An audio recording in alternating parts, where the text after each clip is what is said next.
a chubby person can be seen, thinking, how did this all happen? A maid introduces herself, saying, my name is Ilsa. As of today, I have been assigned to serve Prince Ludwig.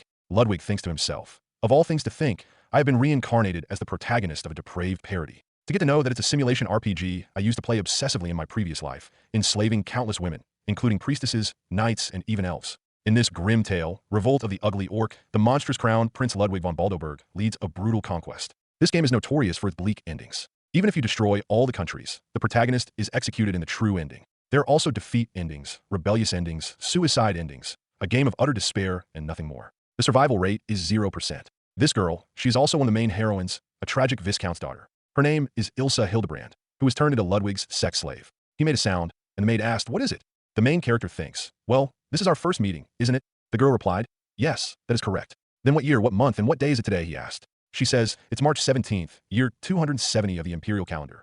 The main character thinks, that's 5 years before the game story begins, isn't it? Originally, this girl was supposed to have already become the slave during the tutorial. The game began with the scene of that act. You know which one? With 5 years in my hand, I might be able to alter the story. I must absolutely avoid the bad ending. She was watching him and asked, so what should I do? He replies, for now, there is nothing particular I need from you. So, well, thank you for your hard work, he says. She was absolutely shocked, not knowing what happened. It's unnatural for a crown prince to bow politely to a maid. I've never spoken to such a cute girl in my past life, so I am nervous, he thinks. She assures him, saying, I am here to serve Prince Ludwig, so please give me any order you desire. Can you please? The main character says, well, in that case, I appreciate it if you could leave me alone for a while. She was a bit scared hearing this and asked, did I do something wrong? He replies, no, not at all. He says, I'm rather grateful that you are willing to love someone as ugly as me. Please take it easy, Ilsa. She says hesitantly, okay, then excuse me. He remembers something about a girl who said to her father, pointing toward him, I absolutely refuse to marry a hideous monster like an orc like him. I absolutely hate him. When Ludwig was 13 years old, his intended fiancée,